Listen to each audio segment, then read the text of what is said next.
시장 상승 탄력이 점차 둔화되고 있습니다. 외국인이 사는 듯 보이지만 적극적이지 않은 상황이고요. 선물 시장에서 좀 팔고 있는 모습 속에 양시장 나란히 윗꼬리가 좀 형성되고 있습니다. 멀리서 한번 보겠습니다. 빅픽처. 오늘 함께 그려주실 분은 카카오페이증권의 윤정식 부장입니다. 안녕하세요. 네, 안녕하세요. 네.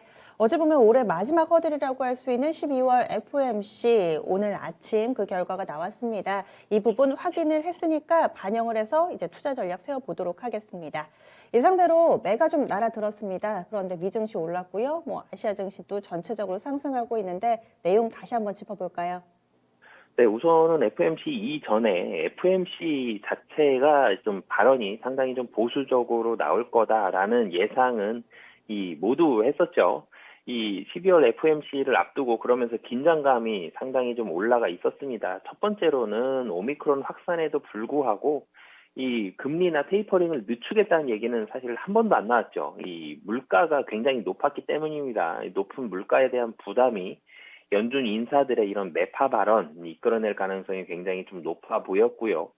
그리고 FOMC 직전에도 CNBC 같은 이런 주요 언론들에서는 사실 무엇을 생각하든지 그 이상에 대한 매파적인 이런 얘기들이 나올 것이다. 이런 얘기들이 굉장히 좀 많았습니다. 그래서 일부 해외 IB 같은 경우도 내년 3차례 이상도 금리 인상도 가능하다라는 얘기까지 좀 나오면서 상당히 긴장감을 많이 이끌어냈었고, 이런 부분들이 국내 증시에는 거래대금 급감이라는 이런 모습들로 좀 다가왔습니다. 외국인의 수급 보수적이었고요. 전일 같은 경우는 8조 2천억이 됐습니다. 거래대금이 굉장히 많이 줄어들었죠. 연초에 1월에 44조까지 늘었던 거래대금 생각한다면 지금 얼마나 많이 줄어들었는지 좀 알 수 있겠는데요. 그만큼 시장의 긴장감은 좀 많았습니다. 이미 연준의 매파적인 부분은 나올 거다라는 걸 시장이 많이들 생각을 하고 있었고요. 도리어 그 악재가 이제는 반영이 됐죠. 어떻게 하겠다라는 얘기들이 좀 나오면서 그런 부분들이 시장의 긴장감을 좀 풀어주는 요인으로 작용하면서 시장은 상승을 했습니다. 우선 테이퍼링 같은 경우는 속도가 증가를 하죠. 내년 3월에 종료가 될 것으로 보여지고요. 금리 인상 같은 경우는 내년 한 차례에서 세 차례로 상향될 그런 모습이다라고 보시면 되겠습니다. 그러면서 연방 금리 선물 인상 확률 굉장히 좀 올라갔고요. 내년 2차례가 처음에 예상을 했었죠. 처음에 한 차례 하다가 그 다음에 두 차례로 하다가 이제 세 차례까지 올라갔고, 금리 인상 첫 번째로 금리 인상 되는 시점은 5월에서 6월 정도로, 첫 인상 시점도 처음에 사실 내년 금리 인상 얘기 나왔을 때는 11월 얘기가 제일 많았었는데 그게 점차적으로 당겨지다가 이제는 5월에서 6월 정도까지 나왔습니다. 2023년과 24년에도 1년에 두 번씩 금리를 인상을 하면서 상단을 2.0%까지 맞추는 이런 정상화에 대한 경로를 제시를 했고요. 그만큼 이 물가 상승이 영구적인 충격이 될 수 있다라는 가능성, 이 부분에 있어서를 연준 위원들이 굉장히 많은 부담을 느꼈고요. 이 영구적 충격, 물가 상승으로 인한 영구적 충격을 막겠다는 강력한 의지가 이번에 좀 표명이 됐습니다. 물가 상승의 충격을 방지하겠다는 의지를 나타냈고요.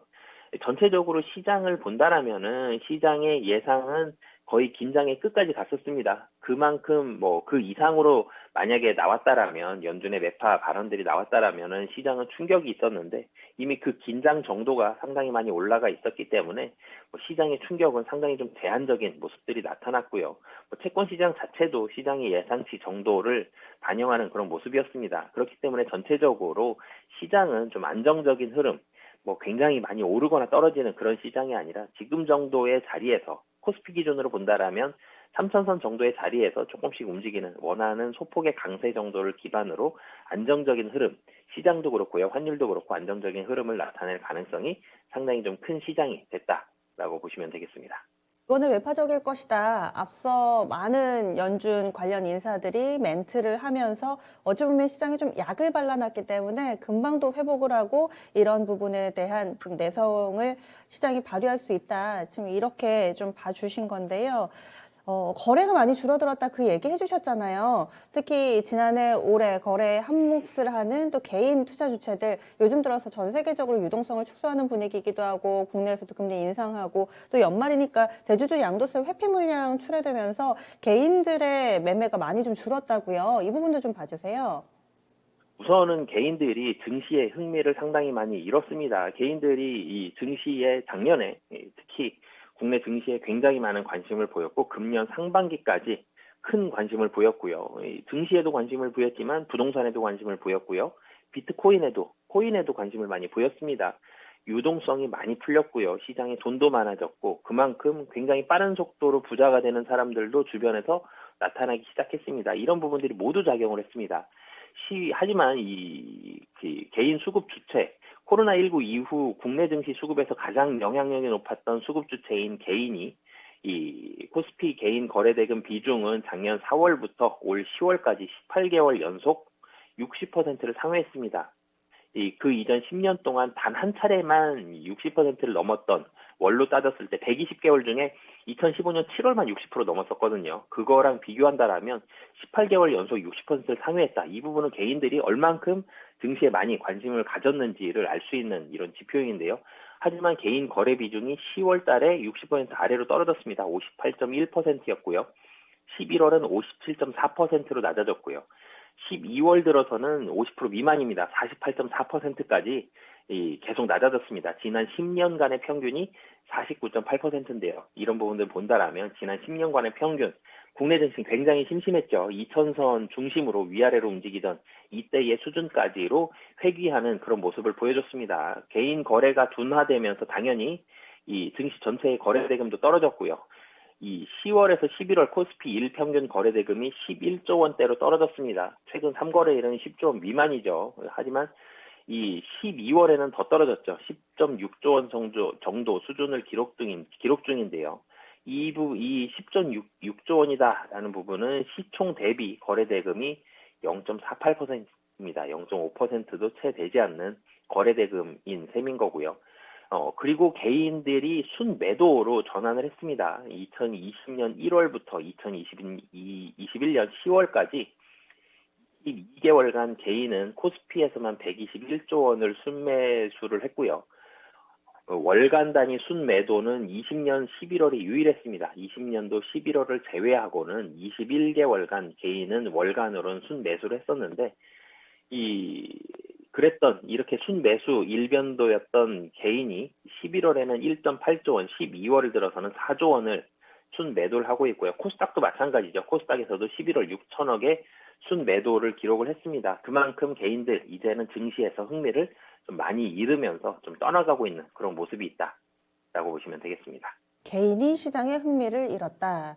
그렇다면 외국인은요? 11월부터 외국인 수급이 좋아지고 있다. 이런 분석들도 많았잖아요. 요즘에 좀 어떤가요?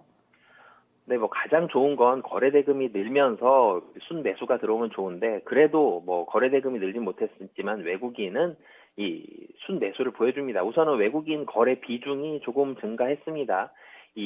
작년 4월 이후에 평균 16% 수준에 불과하던 외국인 거래 비중이 11월에는 24%, 12월에는 26.5%로 상승을 했습니다. 외국인 거래의 절대 금액이 늘어난 건 아니에요. 좀 전에 말씀드렸던 대로 개인의 거래 둔화로 인해서 증시가 전체적으로 거래대금이 줄었고, 근데 외국인은 그만큼 줄진 않았거든요. 그렇기 때문에 외국인의 거래 대금 비중은 증가했고, 외국인은 2개월 연속 순매수를 보여주고 있습니다. 하지만 외국인의 그렇다고 컴백을 했다 이렇게 보기에는 조금 이른 상황이다라고 보시면 되겠는데요. 환율을 본다라면 환율이 지금 1180원 넘었죠. 현재 환율 상황이 외국인에게 우호적인 환경은 아닙니다. 여기에서는 추가적으로 원화가 약세가 되기보다는 유지되거나 원화가 소폭 강세가 될 수 있기 때문에 환율 부분 고려한다라는 부분들, 그리고 연초 이후에는 외국인이 31.4조 원 매도를 했습니다. 이 매도 규모 대비해서는 매수 규모는 훨씬 작습니다. 이 매수 규모가 너무 미미하다는 점, 이런 부분들을 고려해 봤을 때 외국인이 적극적으로 컴백했다 이런 부분까지는 좀 보긴 힘들 것 같고요. 하지만 외국인이 왜 샀느냐라는 부분을 본다라면은 고점 매도 후에 지금 사실 주가가 국내 증시가 매력적이거든요. 가격적으로 이런 부분들 봤을 때는 저점 매수의 성격이 좀 강하다라고 보시면 되겠습니다. 최근에 산 부분들이 이 삼성전자와 SK하이닉스, 삼성전자가 한 달 동안 2.6조, 외국인이 1.3조 정도의 순매수를 봤다라는 부분들을 본다라면 외국인은 대형주와 지수 중심의 저가 매수 부분들도 들어온 성격이 좀 있었다라고 보시면 되겠고요. 근데 이 외에도 좀 특징적인 부분들을 본다라면 IT 하드웨어, 인 종목들, 뭐 주성 엔지니어링이라든지 뭐 DB하이텍, 심텍, LX 세미콘, KH 바텍, 대덕전자와 같은 중소형 IT 하드웨어 종목, 그리고 MSCI 신규 편입 종목도 좀 차별적으로 매수를 했습니다. 크래프톤이라든지 카카오 게임즈, ST바이오 센서와 같은 신규 편입 종목도 매수를 했기 때문에 외국인이 뭐 적극적으로 컴백을 했다, 순매수로 돌아섰다라고 보기에는 힘들지만 그래도 좀 의미적으로 의미가 있다라는 부분은 이 IT 중소형 IT 장비주들과 MSCI 신규 편입 종목을 매수했다라는 부분은 좀 긍정적이다라고 보여집니다. 공매도를 너무 많이 내서 어쩔 수 없이 연말에 사는 거다. 뭐 이런 분석도 있는데요. 이 부분은 어떻게 보세요? 네, 우선은 사실은 공매도 연말에 좀 많이 나왔죠. 그리고 연말에는 대주주 요건 때문에 좀 많이 파는 부분들도 있습니다. 근데 이 대주주 요건에 대한 부분들은 사실은 21년은 조금 덜 나올 것으로 보여집니다. 이 개인들이 사실 연말마다 좀 많이 팔았고요. 2021년 1월에는 개인들 순매수 상당히 많았습니다. 기록적으로 2021년 1월은 기록적인 모습들이 좀 많았는데요. 기록적인 상승 나왔고요. 제가 아까 거래대금 전일 같은 경우 8조 원 조금 넘었는데 연초 1월에 44조 원 말씀드렸었는데 1월 11일 44.4조 원으로 역대 최대의 거래대금까지 기록을 했습니다. 1월 한 달간 개인은 346조 원을 거래했고요. 월간 단위로 22.3조 원이라는 엄청난 순매수를 보여줬는데요. 이 순매수에 대한 원인 중 하나가 이 대주주 요건인데요. 이 대주주 요건 같은 경우는 상당히 이 12월에 수급적으로 부담이 되고요. 1월에 좀 수급적으로 기대가 되는 이런 요인이었는데 최근에 본다라면은 이 21년도 증시 상승폭은 좀 크진 않았고요. 그리고 CFD가 요즘에 많이들 유행을 하고 있습니다. 지분을 실질적으로 지배를 하고는 있지만 이 지분율에 포함이 되지 않으면서 세금적으로 혜택을 보고요. 대주주 요건에도 포함이 되지 않기 때문에 CFD를 통해서도 대주주 요건 회피가 좀 용이해진 그런 상황입니다. 그렇기 때문에 2021년 1월과 같은 현상은 2022년 1월에도 발생할 가능성은 좀 낮아 보이고요. 이 전체적으로 증시에 대한 변동성 12월에서 1월이 될 때 이때 변동성 상당히 컸는데 이런 변동성 자체가 21년에서 22년으로 넘어갈 때는 이 예년보다는 훨씬 좀 낮아 보이고요. 특히 2020년도에서 21년 넘어올 때 굉장히 좀 크게 발생을 했었는데 이때보다도 뭐 훨씬 좀 가능성은 좀 낮아 보인다라고 보시면 되겠습니다. 네, 알겠습니다. 그래서 이렇게 그러면 간략하게만 내년도 개인 순매수 다시 좀 들어올 수 있을 거라고 보시는 건가요? 내년도 사실 개인 순매수 가능성도 21년처럼 여전히 좀 낮아 보입니다. 내년도에 이 순매수에 대한 기대감들 사실 좀 많이 줄어들었죠. 연준 FOMC 말씀드렸었는데 매파 성향 강화되고 있고 테이퍼링 속도 증가되고 있고요. 돈이 생각보다 빨리 줄어들 겁니다. 돈이 빨리 줄어든다라면은 이제는 선별적으로 이 자산 시장 중에서 부동산 그리고 뭐 코인이라든지 그리고 증시 이 중에서 좀 더 안정적인 게 어떤 게 나올 것이냐, 뭐 선물 시장도 마찬가지고요, 현물 시장도 마찬가지고 안정적인 곳으로 좀 더 축소화돼서 움직일 가능성이 높습니다. 이렇게 된다라면 개인들이 접근하기 힘든 시장들이 좀 더 많아질 거고요. 그렇게 된다라면 개인들은 투자보다는 현금을 보유하려는 욕구가 좀 더 올라갈 것으로 보여집니다. 이런 부분들까지 본다라면 증시에 있어서 2022년 개인들의 순매수 가능성은 좀 낮아 보인다라고 말씀드리겠습니다. 그러면 지금 수급적으로도 뭔가 좀 확실하게 끌어올릴 만한 주체가 아직까지는 요원한 상황인데 큰 그림 그려보겠습니다. 오늘 어떻게 좀 빅픽처 완성해 볼까요? 네, 좀 전에도 말씀 주셨죠. 수급적으로 누군가가 적극적으로 사줄 수급 주체가 사실은 안 보입니다. 이렇게 보이지 않기 때문에 이럴 때는 좀 더 선별화된, 슬림화된 섹터와 슬림화된 종목으로 선별화되는 이런 한마디로 종목을 보는, 섹터를 보는 안목이 좀 더 중요해질 것으로 보여집니다. 잘못 샀다가는 움직이지 않거나 도리어 떨어질 수가 있기 때문에, 그렇기 때문에 좀 더 공부가 필요하고 좀 더 보는 눈이 필요한 이런 보는 눈이 중요해질 22년이 될 가능성이 높다라고 말씀드리겠습니다. 오늘 자세한 말씀 고맙습니다. 네, 감사합니다.